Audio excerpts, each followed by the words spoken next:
요즘처럼 날씨가 갑자기 추워질 무렵이면 이따금씩 떠오르는 사연이 있어요. 지금으로부터 몇 년 전 평범한 회사원이었던 30대 중반 시절, 저는 직장 내 커플이었던 신랑과 막 결혼 준비를 시작했던 참이었어요. 신랑은 집안의 막내답지 않게 생각이 무척이나 진중한 데다가 듬직하기까지 한 청년이었죠. 하지만 저에게는 결혼 준비를 하는 내내 걱정거리가 하나 있었는데요. 그건 바로 시어머니와 신랑의 시형제들이었어요. 그리고 가난한 시어머니는 심한 생활고를 겪고 있는 반면에 잘난 삼형제는 상류층의 삶을 영위하고 있는 오묘한 시댁의 분위기였어요. 먼저 첫 번째 걱정에 대해서 얘기하자면 시어머니는 다른 시형제에게는 비싼 과외니 학원이니 뒷바라지를 하고 잘 가르쳐서 명문대까지 떡하니 졸업시켜 놓았으면서도 어쩌면 가장 마음쓸 늦둥이이자 막내인 신랑에게는 학원은커녕 대학 등록금 한 푼 지원해주지 않았다는 거예요. 그런 차별 대우 속에서도 신랑은 혼자 죽어라 공부한 끝에 명문대인 S대에 당당히 합격했지만 결국 등록금 문제로 인해 전액 장학금이 지원되는 대학을 선택해야만 했고요. 그래서 저의 첫 번째 걱정은 시어머니가 자식 차별하는 어머니가 아닐까 하는 것이었어요. 다음으로 시형제들도 걱정이기는 마찬가지였죠. 사실 오히려 이쪽이 더 복잡한 문제였어요. 시어머니의 뒷바라지 덕분에 S대를 졸업한 시형제들은 소위 사자 직업을 한 자리씩 꿰찬 사람들이었는데요. 그런 잘난 시형제들과 동서들은 평범한 직장인인 제 신랑을 대놓고 무시하기 일쑤였어요. 어렵게 자란 늦둥이 막내를 감싸주지는 못할 망정 4년제 겨우 졸업한 무식한 놈 취급하지를 않나, 사자 직업을 갖지도 못한 집안의 수치라고 해대질 않나, S대 동문인 형제들끼리 가족 외식을 하겠다면서 신랑에게 먹다 남은 잔반으로 밥이나 해먹으라고 휘죽거리던 날에는 제 치가 다 떨릴 지경이었어요. 상황이 이러니 저의 두 번째 걱정은 당연히 시형제들의 인성 문제였죠. 그렇게 저는 걱정 속에서 상견례 날을 맞이하게 되었고, 뜻밖에도 저와 친정 부모님 앞에 눈물로 고백하는 시어머니의 모습과 마주하게 되었어요. 걱정 많았지? 서운한 마음도 많았을 테고, 다른 형제들은 번듯하게 키운 것 같은데 막내인 네 신랑한테는 그러지 못하는 이 시애미가 말이다. 음, 솔직히 말씀드리자면 맞아요. 어머님이 아들 자식 편애하는 사람일까봐, 혹시라도 그렇다면 앞으로 아내이자 며느리로서 어떻게 대처해야 하나 그런 고민이 컸죠. 막내 동생을 그런 식으로 취급하는 시형제들의 모습도 조금 걱정이었고요. 조금 많이요. 미안하다. 미안해. 그게 다 내 업보란다. 내가 우리 막내를 그렇게 내몰고야 말았어. 업보라뇨? 지금이야 국민연금으로 근근히 먹고 사는 처지라지만 한때 우리 집안은 떵떵거리며 살고도 남을 만큼 큰 부잣집이었단다. 얘기는 가끔 들어서 알아요. 신랑 말로는 자기는 기억도 잘 안 나는 옛날 얘기라고 하더라고요. 그치? 그때 우리 늦둥이가 국민학교 몇 학년 때이던가? 아무튼 그 무렵이었으니까는. 대체 무슨 일이 있었던 건데요? IMF가 터졌어. 그때까지만 해도 멀쩡히 살아있던 네 시아버지의 사업이 쫄딱 망해버렸단다. 아, 네. 이어지는 시어머니의 사연은 갑작스러운 IMF 사태로 인해 사업에 실패한 시아버님은 충격으로 비명행사하셨고, 하루아침에 과부가 되어버린 시어머니는 어마어마한 사업비까지 떠안고야 말았어요. 그 빚을 갚느라 막내 아들에게는 뒷바라지를 제대로 해줄 수가 없었대요. 또 그 바람에 시댁이 잘 나가던 시절에 창창한 시형제들과 IMF 세대인 제 남편의 삶에 큰 차이가 발생하고야 말았고, 그 차이가 쭉 이어져 잘난 형제들이 제 남편을 내내 무시하면서 살게 되었다고 하더라고요. 그렇게 모든 사연을 털어놓은 시어머니는 저의 손을 꼭 잡아주며 연신 사과했어요. 막내를 다른 형제만큼 가르치지 못했다는 거, 막내가 다른 형제들만큼 부유한 삶을 살지 못하고 있다는 거, 그게 내 평생의 한이고 막내를 향한 미안함이란다. 차라리 거기서 끝났으면 조금이나마 나았을 것을 이를 어쩌니. 내 업보를 너에게까지 떠안겨주게 생겼는데, 그래서 시엠이랍시고 앉아있는 내 모습이 너에게 너무 죄스럽고 염치가 없구나. 아니요, 어머니. 저는 괜찮아요. 힘들었던 사정도 전부 다 이해하고요. 저는 그렇게 시어머니를 향한 걱정을 접었어요. IMF 때 무너진 집안이 한둘도 아니고 돈 때문에 결심한 결혼도 아니었던 데다가 형제들에게 뒷바라지를 해야 할 시기에 경제적 어려움이 닥쳐왔던 사정이 너무나 분명했고, 그러한 사실을 숨기지 않고 고백하는 시어머니 인품을 보아하니 집안이 망하지 않았더라면 신랑에게도 형제들과 똑같은 뒷바라지를 베풀었을 뿐일 테니까요. 그래서 저는 시어머니의 인품 딱 하나만 믿고 결혼을 다시금 결심하게 되었어요. 잘난 척 유세라는 유세는 다 떨어대는 시형제들의 무시와 차별 속에서 신랑을 제 손으로 반드시 지켜주겠다는 다짐과 함께요. 그렇게 결혼에 꼴이 난 바로 직후부터 저는 그 다짐을 지키기 위해 시형제들과 맞서기 시작했어요. 대부분 이런 식이었죠. 저기요, 셋째 아주버님, 듣자니 말이 너무 지나치시네요. 뭐요? 사실이 그렇잖아요. 못 배운 혈육 집 밖에 내놓기에 쪽팔리다뇨. 행여라도 어디 가서 한 식구라는 소리 하고 다니지 말라뇨. 생판 남한테 하는 소리라고 해도 욕을 바가지로 얻어먹을 판에 그게 지금 막내 동생한테 할 소리냐고요. 그러는 재수 씨는 주제 넘는다는 생각은 못하는 모양이죠? 왜 남의 집 일에 함부로 간섭하고 그럽니까? 남의 집 내 일이 아니니까 이러는 거죠. 제 남편 일이고 저도 엄연히 이 집 식구니까 이러는 거 아니겠어요?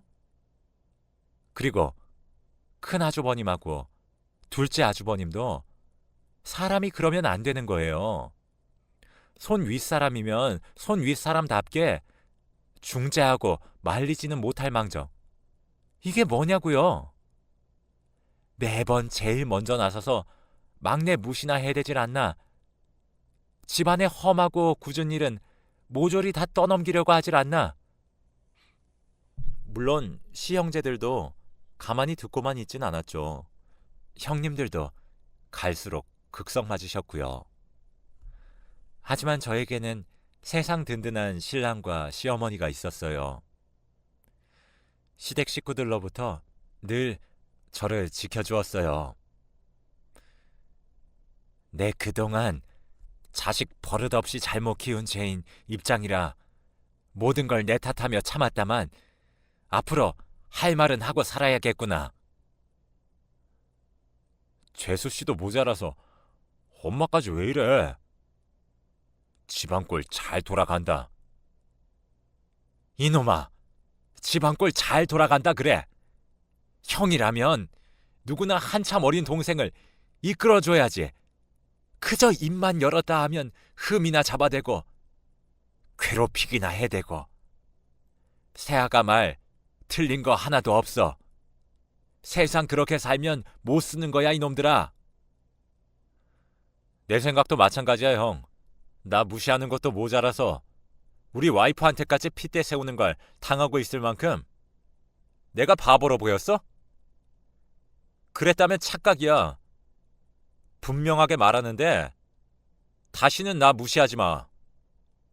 내 와이프까지 무시할 생각은 더더욱 꿈도 꾸지 말고. 이처럼 저희 부부와 시어머니는 아주 죽이 잘 맞는 콤비였어요. 덕분에 시형제들의 기세는 하루가 다르게 깎여나가기 시작했죠. 하지만 아주 갑작스러운 사건이 있었어요. 저에게는 세상 둘도 없이 의지가 되어 주었던 시어머니가 쓰러지시더니 사실상 반신불수가 되어 돌아왔거든요. 대대로 내려오던 이쪽 집안 가족 병력이었던 중풍 때문이라고 했죠. 말이 어눌해진 시어머니는 짧은 의사소통 한마디조차 쉽게 할 수 없게 되었고 화장실조차 혼자서는 다니기 힘들게 되고야 말았습니다. 그런 시어머니를 두고 주변에서는 잘 키운 사자 집안 삼형제 때문에 덕분에 큰 걱정 없겠다고 했지만 정작 시어머니의 뒷바라지를 독차지하며 자란 잘난 삼형제들은 병수발을 들려고 하지 않았어요. 심지어 자기들끼리 떠들어댄다는 말이 글쎄, 아이, 이럴 줄 알았으면 엄마 정정할 때 치료비라도 얼마 받아놓을 걸 그랬어. 왜? 네가 엄마 병수발이라도 들게? 집안 말아먹을 놓친 내가 돈이 있어봤자 뭐 얼마나 있다고. 작은 형은 무슨 말을 그렇게 험하게 해. 병수발이라니. 당장 내 코가 속자인데 작은 형이랑 큰 형도 뭐 그냥 안심할 입장은 아니거든. 중풍이 엄마 쪽 집안 병력이면 급히 물려받은 우리도 위험하다는 얘기잖아. 아, 그게 그렇게 되나? 아무튼 놓친네. 이래저래 자식들 발목이나 잡아대고 말이야. 이런 대화를 듣고 있자니 저희 부부는 그야말로 속이 썩어 문드러질 지경이었죠. 저희는 가만히 듣고만 있었냐고요? 물론 핏대를 세워가며 따졌지만 저희 부부가 목이 다 쉬어버릴 만큼 따진 덕분에 시어머니의 병수발을 위한 대책 마련을 시작할 수 있었어요. 시형제들은 그나마 핏줄이랍시고 시어머니를 요양원에 보내자는 얘기를 마지못해 꺼냈고요. 물론 당연히 동의할 수 없는 제안이었죠. 요양원 얘기 자체만으로도 못마땅한데 시형제들이 지들 멋대로 알아보기 시작한 요양원은 최대한 값싼 요양원이었거든요. 설상가상 이번에는 형님들이 들고 일어났어요. 세상이 뒤집혀도 시어머니를 자기들 집에는 모실 수 없다고 결사 반대하는 주제 요양원 비용을 형제들끼리 나누어 내는 것조차 아깝다면서요. 저는 결국 참다 또 한 번 폭발하고 말았죠. 아주버님들, 그리고 형님들, 당신들이 지금 제정신입니까? 재수 씨는 매번 선을 너무 넘어. 그 세대들은 성격이 다 그 모양인가? 글쎄요. 선을 넘는 건 당신들이죠. 당신들이 자식이라면, 당신들도 사람이라면 인간의 탈을 뒤집어 쓴 입에서 그런 썩은 요양원이니 그 비용마저 아깝다느니 하는 얘기들은 나올 수가 없을 테니까. 이봐요, 재수씨. 우리 어머님이 왜 요양원 들어가셔야 하는데? 장성한 자식을 넷이나 멀쩡히 두고 왜? 뭘 모르면 그냥 잠자코 우리가 하자는 대로 하기나 해요. 아니, 말로다가 엄마 최대한 값싸게 모실 수 있으면 두루두루 좋은 거 아니야? 오히려 없이 사는 재수 씨네 입장에서야 제일 이득일 거고. 그렇게는 못하겠는데요. 못하겠다면 직접 병수 밟으시게? 그럴 능력이나 있나 몰라. 그렇게 잘 배우고 잘났다는 양반이 의외로 무식한 구석이 있네요. 하긴 맨날 이런 식이었지. 뭐? 무식? 잘 들어요. 아픈 부모 모시는데 제일 필요한 건 정성과 사랑과 마음이야. 그래서 우리 어머님은 내가 모십니다. 배은망덕한 당신들 대신해서. 이렇게 호언장담하며 돌아섰지만 시형제들은 반신반의하는 눈치였어요. 그럴만도 했던 것이 맞벌이 부부인 저희 입장에서는 몸조차 제대로 가누지 못하는 시어머니를 24시간 케어하기는 어려운 상황이었으니까요. 저는 결국에 사직서를 내면서까지 신혼집으로 시어머니를 모셔왔습니다. 시어머니가 행여라도 저에게 작은 미안함이라도 품지 않도록 거짓말을 쳐가면서요. 어머님 때문 아니에요. 정말 저희 결혼한 지 벌써 꽤 됐는데 아직 아이가 없어서 사직서 낸 거예요. 여유를 가지고 몸 관리도 해가면서 임신 준비도 하고 육아 공부도 하고 뭐 그럴 겸 해서요. 그러니까 절대 미안해하지 마세요. 아셨죠? 그랬더니 어머님은 중풍으로 인해 삐뚤빼뚤한 글씨로 고맙다. 언젠가는 복으로 돌아올 일이 있을 거야. 하는 편지를 적어 저희 부부에게 건넬 때면 저는 늘 한결같이 대답했어요. 저희가 어머니 자식이잖아요. 아들이고 딸이잖아요. 어머님이 신랑을 낳아주신 것만으로도 충분히 복받았어요. 진심으로요. 그로부터 몇 년 뒤 어느덧 30대 후반에 접어든 제가 임신에 성공하고 또 출산을 앞둔 만삭이 되었을 무렵 그동안 연락 한 번 없던 시형제들이 곧 태어날 조카 소식을 듣고 찾아왔어요. 시형제들은 애 낳고 키우고 하려면 힘들 거라면서 대뜸 시어머니를 자신들이 모셔가겠다는 제안을 걸어오더라고요. 하지만 저희 부부는 완강하게 반대했어요. 시형제들을 향한 원망과 실망이 워낙에 컸기 때문이었죠.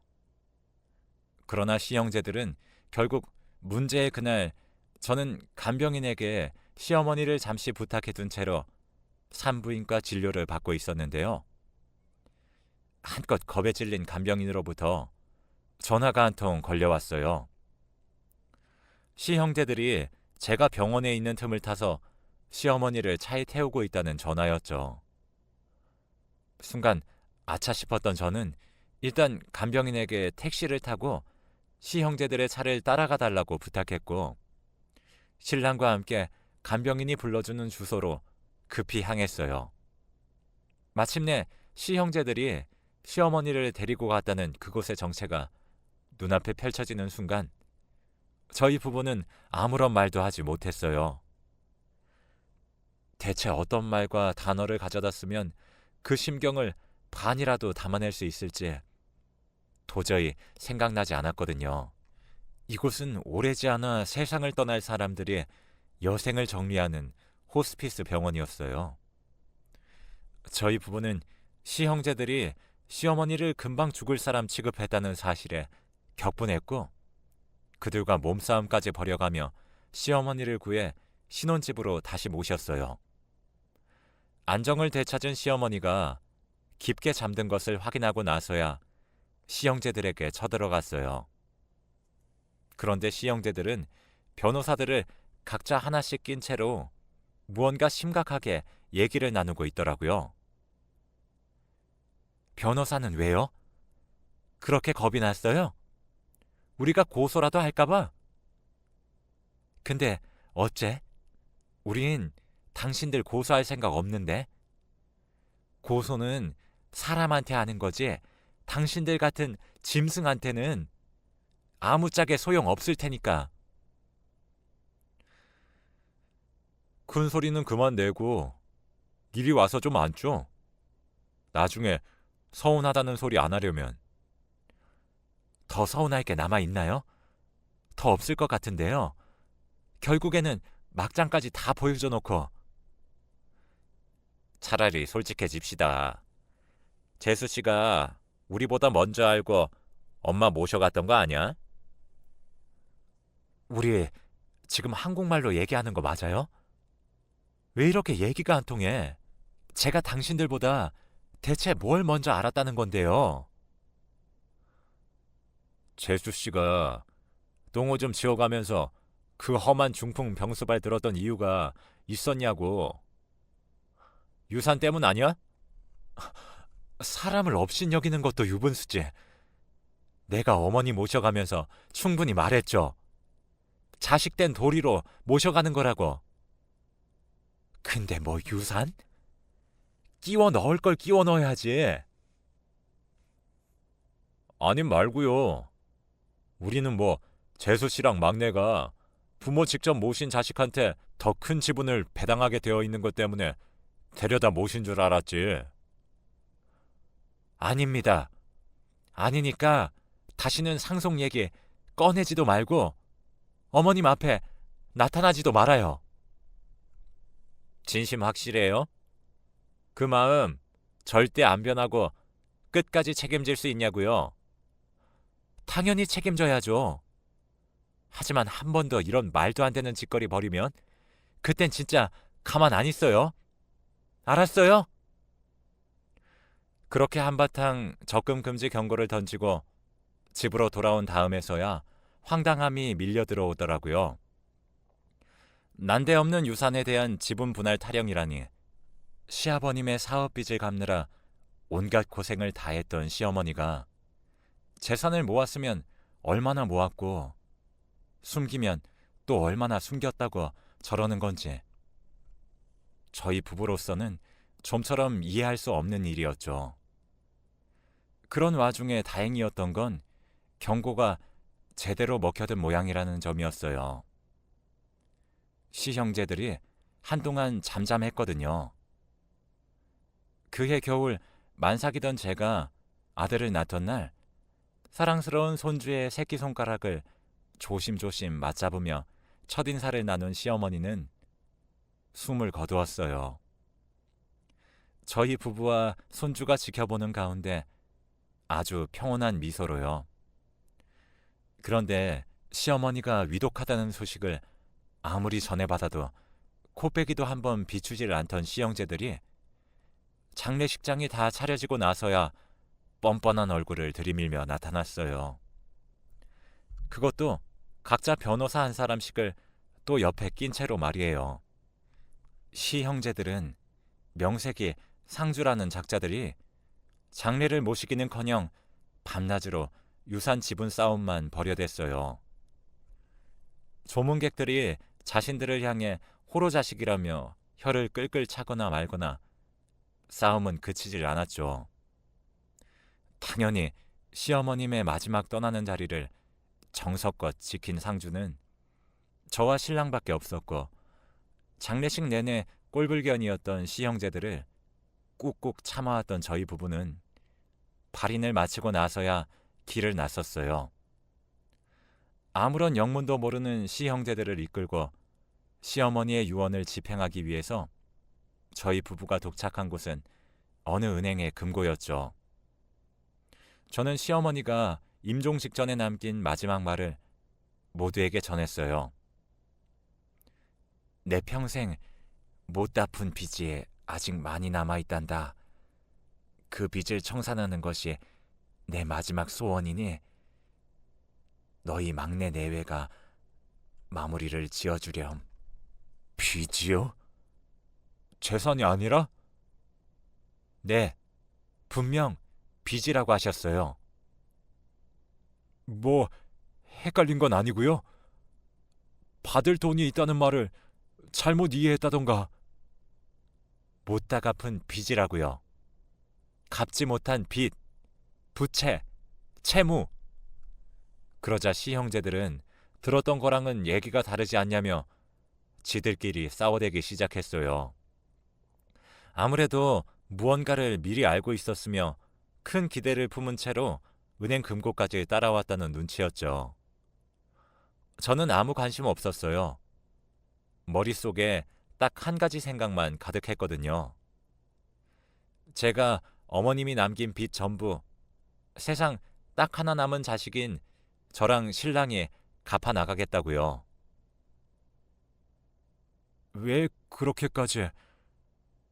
그렇게 해드려야 이 한많은 세상에 작은 미련이나마 남아있지 않도록 전부 치워드려야 어머님 가시는 길이 마음 편한 꽃길이 될 수 있을 테니까요. 얼마나 큰 빚인 줄 알고요. 아직 금고는 열어보지도 않았잖아요. 상관없어요. 저는 어머님 믿습니다. 저희가 할 수 있는 만큼일 거예요. 굳게 결심한 저는 금고를 열어 젖혔어요. 아니나 다를까 종이장 한 무더기가 들어있더라고요. 그 종이들이 차용증이나 채무 서류라고 생각한 시형제들이 슬금슬금 뒷걸음질을 치는 사이 서류들을 찬찬히 훑어보던 저는 소스라치게 놀라고야 말았어요. 빚과 관련된 서류들이 아니라 작게는 100만 원부터 크게는 억대를 호가하는 주식 증권들이 있었거든요. 이에 시형제들은 언제 뒷걸음질 쳤냐는 듯 반색하며 금고를 향해 달려들었어요. 그리고 우리가 들었던 엄마 얘기가 전부 사실이었다며 만세를 불러댔어요.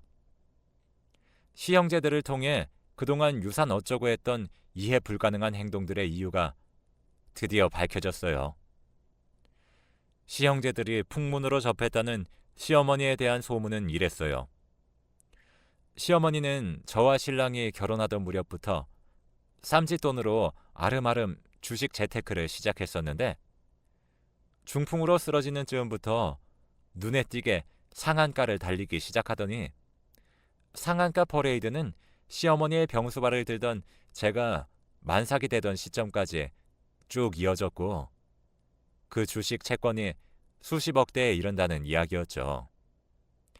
그랬던 거였어요. 시어머니에 대한 소문이 전부 사실이었고 시형제들의 이해할 수 없는 행동들은 전부 돈, 유산 때문이었어요. 중풍, 병수발을 해왔던 저희 부부가 행여 한 푼이라도 더 가져갈까 질투한 나머지 시어머니를 무단으로 데려가 버렸고 그래놓고는 정작 병수발을 들 자신은 없어서 시어머니를 어디 호스피스 병동에 처박아 둔 채로 유산 싸움이나 벌이고 있었던 거죠.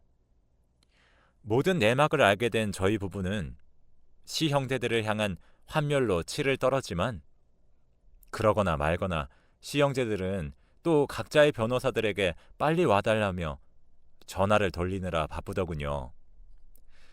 시어머니가 갑자기 위독해졌던 탓에 별다른 유언장을 남기지 못했고 유산 따위에는 욕심조차 없었기에 변호사니 뭐니 준비도 못한 저희 부부에게 불리했던 상황이었죠. 바로 그때 주식증권들 속에서 무언가를 발견한 제가 소리쳤어요. 잠깐만요. 이거 어머님 친필 편지예요. 확실해요? 엄마 친필 편지 확실하냐고, 재수 씨. 맞아요. 중풍 때문에 삐뚤빼뚤해진 글씨체. 어머니 확실해요. 그걸 우리더러 믿으라고요? 설마 지금 이거 다 짜고 치는 고스톱 아니야? 그럼 은행을 믿으시던가요. 어머님의 금고라는 보증보다 더 확실한 증거는 없을 테니까요. 그러자 은행 직원이 어머님의 금고가 맞다는 사실을 분명하게 확인시켜 주었고 저는 어머님의 편지를 또박또박 읽어나가기 시작했어요. 우리 착한 막내 내외 듣거라. 내 평생 미처 다 갚지 못하고 떠나는 빚이 있으니 너희가 대신 마무리 지어주려무나. 첫 번째 빚은 늦둥이 막내 아들을 제대로 가르치지 못했다는 마음의 빚이란다. 다른 형제들처럼 뒷바라지를 해주지 못해 지금껏 무시당하며 살게 만들었던 업보란다. 그러니 내 유산의 절반으로 막내 아들을 향한 빚을 갚는다.